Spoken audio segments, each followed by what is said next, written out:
Hello everyone, this is मेनुदन गड and welcome back to my YouTube channel #commerce wise. तो class 12th accountancy chapter कर रहे थे first, financial statements of not for profit organisation. तो question की theory class चल रही है, अभी तो अपनी 2 क्लास हो चुकी हैं। आज हम डिस्कस करेंगे इनकम एंड एक्सपेंडिचर अकाउंट। मैंने बताया था कल मतलब लास्ट वीडियो में बताया था कि 3 हम फाइनेंशियल स्टेटमेंट्स इसमें रेडी करते हैं। First one is receipt and payment account, second income and expenditure account, और लास्ट में फाइनेंशियल पोजीशन देखने के लिए क्या बनाते हैं, बैलेंस शीट बनाते हैं। तो आज डिस्कस करेंगे कि इनकम एंड एक्सपेंडिचर अकाउंट क्या होता है। इनकम जो सोर्स है जहाँ से इनकम हो रही है, एक्सपेंडिचर जहाँ खर्च हो रहा है, जिस फील्ड में पैसा हमारा जा रहा है। It is similar to profit and loss of profit seeking entity. ये कह रहा है कि कैसे किससे सिमिलर है, किससे सिमिलर है, ये प्रॉफिट एंड लॉस जैसा है। जो प्रॉफिट जिनके लिए, जिन ऑर्गेनाइजेशन के लिए प्रॉफिट मोटिव होता था, मेन मोटिव प्रॉफिट होता था, जैसे वो प्रॉफिट एंड लॉस अकाउंट बनाते थे, तो सेम हम प्रिपेयर करेंगे एनपीओ में, नॉट फॉर प्रॉफिट ऑर्गेनाइजेशन में इनकम एंड एक्सपेंडिचर अकाउंट बनाएंगे। ये कैसा है, प्रॉफिट एंड लॉस जैसा ही है। जैसे पीएनएल अकाउंट बनाते थे, सिमिलर ही नेचर का अकाउंट है, ये नॉमिनल ही है, वैसे ही चीज़ें सारी रिकॉर्ड होती हैं जैसे हमारी पीएनएल में होती थी। लेकिन क्या डिफरेंस है, पीएनएल बनाती हैं जो एंटिटी, ऐसी एंटिटी जिनका मेन मोटिव क्या था, प्रॉफिट लेना था, प्रॉफिट अर्न करना था। और इनकम एंड एक्सपेंडिचर कौन बनाता है, ऐसे ऑर्गेनाइजेशन बनाते हैं जिनका मेन मोटिव सर्विस रेंडर करना है, जिनका मेन मोटिव प्रॉफिट अर्न करना नहीं है। ठीक है, अब देखो इसमें क्या होगा, इसमें ना तो हमारा अलग से प्रॉफिट शो होगा ना लॉस शो होगा। क्यों नहीं होगा प्रॉफिट एंड लॉस शो, क्योंकि ये प्रॉफिट एंड लॉस अकाउंट नहीं है, ये इनकम एंड एक्सपेंडिचर अकाउंट है। यहाँ तो 2 वर्ड यहाँ पर देखेंगे हम, सरप्लस और डेफिशिएट। सरप्लस, जब हमारी इनकम ज़्यादा है एक्सपेंडिचर से तो हमारा क्या हो गया, सरप्लस हो गया। और जब हमारे एक्सपेंडिचर ज़्यादा है इनकम से तो क्या हो जाएगी, हमारी डेफिशिएट हो जाएगा। तो सरप्लस एक्सेस अमाउंट जो प्रॉफिट के प्लेस पर है, डेफिशिएट क्या है, जो लॉस के प्लेस पर है। तो जब हम कह रहे हैं कि हम नॉट फॉर प्रॉफिट ऑर्गेनाइजेशन बना रहे हैं, वहाँ पर हम पीएनएल तो बनाएंगे नहीं। पीएनएल की प्लेस पर क्या बना रहे हैं, हम वहाँ बना रहे हैं इनकम और एक्सपेंडिचर अकाउंट। तो यहाँ हम ये भी तो नहीं बता सकते ना कि हमने प्रॉफिट अर्न किया, लॉस अर्न किया। प्रॉफिट और लॉस तो मैटर ही नहीं रहा। तो यहाँ पर जो वो प्रॉफिट और लॉस होता है उसको अलग नाम दे दिया गया है, सरप्लस एंड डेफिशिएट। सरप्लस कौन सा हो जाएगा, जब हमारी इनकम ज़्यादा होंगी, किससे, एक्सपेंडिचर से, वो हो जाएगा सरप्लस। और जब हमारे एक्सपेंडिचर ज़्यादा है इनकम से तो क्या हो जाएगा, डेफिशिएट।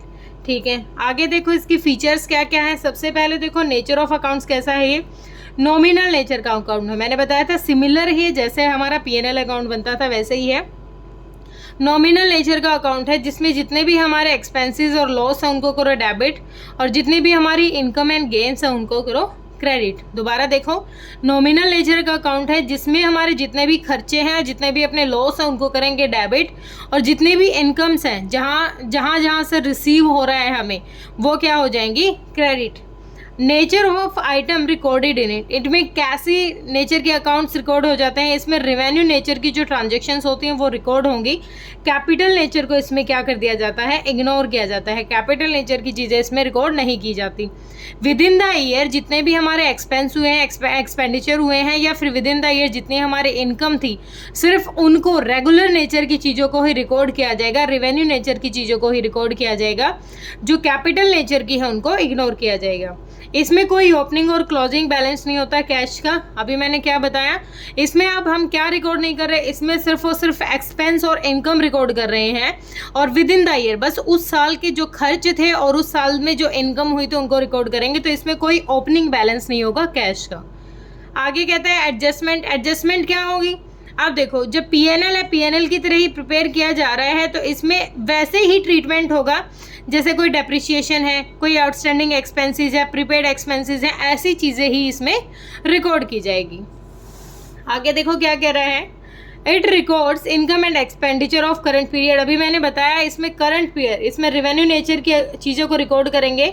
तो इसमें सिर्फ और सिर्फ क्या चीज़ें इंक्लूड करेंगे, सिर्फ और सिर्फ करंट ईयर की, जो विद इन द ईयर जो हमारा पैसा गया है, पैसा नहीं कह रही मतलब जो हमारा इनकम का सोर्स था या फिर जहाँ पर हमने खर्च किया है, एक्सपेंडिचर है, उनको ही रिकॉर्ड किया जाएगा। सिर्फ और सिर्फ जितनी भी प्रीवियस की हैं और जितने भी फ्यूचर के हैं, देखो लिखा हुआ है all the items related to previous years and futures year are excluded by preparing it, जब इसको प्रिपेयर करेंगे तो इन दोनों चीज़ों को हम हटा देंगे, सिर्फ और सिर्फ कैसी चीज़ें रिकॉर्ड करेंगे, कैसे ट्रांजेक्शन्स रिकॉर्ड होंगी जो करंट ईयर से रिलेटेड हो। ठीक है, मेन पर्पज क्या है? मेन पर्पज जैसे ही प्रॉफिट एंड लॉस अकाउंट का मेन पर्पज क्या होता था, या तो प्रॉफिट देखना कि नेट प्रॉफिट क्या हुआ विद इन द ईयर, या फिर नेट लॉस क्या हुआ। यहाँ पर हम क्या देखेंगे? यहाँ देखेंगे हम सरप्लस और डेफिशिएट। सरप्लस और डेफिशिएट मैंने क्या बताया था? सरप्लस, सरप्लस क्या? जब हमारे इनकम ज़्यादा है एक्सपेंडिचर से तो सरप्लस होगा, और जब हमारे एक्सपेंडिचर ज़्यादा है इनकम से तो डेफिशिएट होगा। ठीक है, क्लियर हुआ? और जो इसमें सरप्लस या डेफिशिएट होगा, अगर सरप्लस आता है तो उसको कैपिटल फंड में ऐड कर दिया जाएगा। ठीक है, क्या कर दिया जाएगा? ऐड किया जाएगा। और अगर डेफिशिएट होता है तो उसको डिडक्ट किया जाता है कैपिटल फंड से। इसमें कैपिटल अकाउंट भी नहीं बनता, जैसे कैपिटल अकाउंट बनाते थे ना, इसमें कैपिटल अकाउंट नहीं बनेगा, उसकी जगह बनेगा कैपिटल फंड। आगे देखो, डिफरेंस बता रखा है receipt and payment account and income and expenditure account. तो रिसिप्ट पेमेंट की मैंने पिछली वीडियो डाल दी थी, और हमने इनकम एक्सपेंडिचर अभी पढ़ भी लिया। तो देखो नेचर कैसा है, ये सिर्फ और सिर्फ रिसिप्ट और पेमेंट अकाउंट, देखो ये सिर्फ और सिर्फ कैश बुक की समरी दिखाता है कि कहाँ किस फील्ड से, फ्यूचर का, पास्ट का, प्रॉफिट का, जहाँ से भी जितना पैसा आया है, जितना पैसा गया है, वो समरी दिखाएगा किसकी? कैश की। और ये क्या है? प्रॉफिट एंड लॉस जैसा है, जैसे जो प्रॉफिट मोटिव ऑर्गेनाइजेशन होती थी, जैसे वो पीएनएल बनाती थी, सेम ऐसे हम क्या बनाएंगे? एनपीओ में हमारा इनकम एंड एक्सपेंडिचर अकाउंट बनाएंगे। इसमें डेबिट साइड क्या होगा? डेबिट और क्रेडिट साइड तो वैसे इसमें होता ही नहीं, इसमें सिर्फ क्या होगा? रिसिप्ट और पेमेंट साइड हो जाएंगे। इसमें क्या चीज़ें रिकॉर्ड करेंगे हम? डेबिट साइड में जितने भी हमारे एक्सपेंस हैं उनको रिकॉर्ड करेंगे, और क्रेडिट साइड में जो जो हमारी इनकम और गेन्स है उनको रिकॉर्ड करेंगे। टाइप ऑफ अकाउंट, ये रियल नेचर का अकाउंट है जो कहता है debit word comes in, credit word goes out. जो आ रहा है उसको डेबिट कर दो, जो जा रहा है उसको क्रेडिट कर दो। ये नॉमिनल नेचर का अकाउंट है। नॉमिनल क्या कहता है? Debit all expenses and credit और इनकम एंड गेन्स। ठीक है, ये नॉमिनल नेचर का है। ये ओपनिंग बैलेंस से शुरू होगा हमेशा। कैश एट बैंक हो सकता है, कैश इन हैंड हो सकता है। इसका कोई ओपनिंग बैलेंस नहीं होगा। इनकम एंड एक्सपेंडिचर अकाउंट का कोई भी ओपनिंग बैलेंस नहीं होगा। आगे कहता है कि इसका जो क्लोजिंग होगा वो बैंक का ओवरड्राफ्ट हो सकता है। ठीक है, हम कोई श्योरिटी नहीं कह सकते कि हमेशा हमारा डेबिट बैलेंस ही होगा। और इसका जो दिखाया जाएगा वो या तो सरप्लस होगा या फिर डेफिशिएट हो। क्लोजिंग बैलेंस जो होगा इसका या तो वो सरप्लस का बोला जाएगा या फिर डेफिशिएट बोला जाएगा। अब इसमें बता भी रखा है excess of the income over expenditure is surplus, excess of expenditure over income is deficit. अब देखो रिकॉर्ड किया जाएगा रिसिप्ट और पेमेंट, बोथ कैपिटल और रिवेन्यू, चाहे वो पिछले साल की है चाहे वो अगले साल की है, किसी भी साल की रिसिप्ट और पेमेंट है वो इसमें रिकॉर्ड की जाएगी। लेकिन इसमें सिर्फ और सिर्फ revenue nature with in the year, current year की ही ट्रांजेक्शन्स को रिकॉर्ड किया जाएगा। करंट ईयर की जो इनकम है, करंट ईयर के जो एक्सपेंडिचर है, सिर्फ वही इसमें रिकॉर्ड किया जाएगा। It record all the receipt and payment made during the, same वही कह रखा है, जो सारी चीज़ें वही रिकॉर्ड होंगी। इसमें सिर्फ और सिर्फ करंट ईयर की एक ही बात है, इसमें कैपिटल कह दिया, कैपिटल है या रेवेन्यू, इसमें सिर्फ रेवेन्यू नेचर उठा रखा है। एडजस्टमेंट, इसमें हमें अलग से कोई एडजस्टमेंट करने की ज़रूरत नहीं है, ठीक है, क्योंकि ये सिर्फ समरी तो है कैश की, कैश बेसिस पे बन रहा है।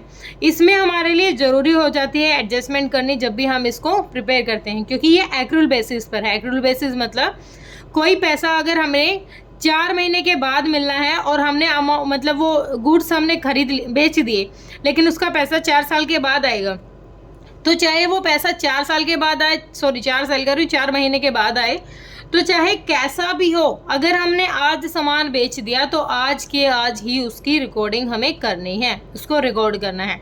तो एक्रूल बेसिस होती हैं। इसमें कोई ज़रूरी नहीं होती कि हम बैलेंस शीट बनाएं। क्यों ज़रूरी नहीं होती? क्योंकि ये क्या कर रहा है, ये रिवेन्यू नेचर की चीज़ें भी उठा रहा है, कैपिटल नेचर की भी चीज़ें उठा रहा है, मतलब पास्ट फ्यूचर करंट सारी की सारी ट्रांजेक्शन्स ये ले रहा है।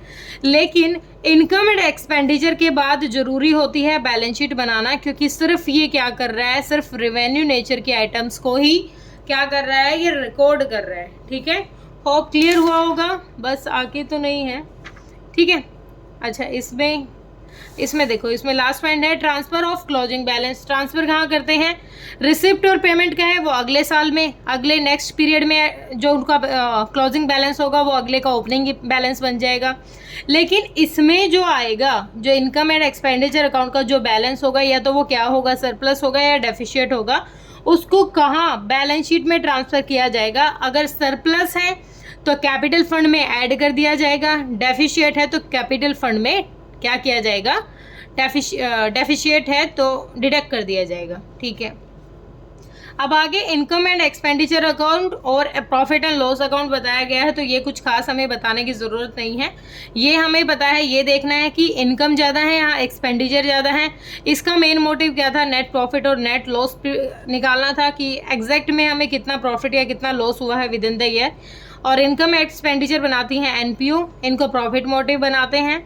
ये प्रिपेयर किया जाता है रिसिप्ट और पेमेंट के अकाउंट के बेस पर, जो रिसिप्ट और पेमेंट होगा ना हमारे पास उस अकाउंट के बाद प्रिपेयर किया जाता है। ये ट्रायल बैलेंस के बाद बनाया जाता है, ट्रायल बैलेंस की जो इन्फॉर्मेशन होती है उसके बिहाफ पर बनता है। इसका जो अमाउंट होता है वो सरप्लस और डेफिशिएट से शो होता है, इसका नेट प्रॉफिट और नेट लॉस से शो होगा। तो यहाँ तक होप है क्लियर आया होगा समझ में। तो बैलेंस शीट को तो बताने की ज़रूरत नहीं है, बैलेंस शीट तो कॉमन ही होती है, कुछ अलग नहीं है इसमें। ठीक है, income expenditure receipt and payment account अपना हो गया है क्लियर। किसी बच्चे का डाउट है तो कमेंट सेक्शन में डालिए। Thank you so much.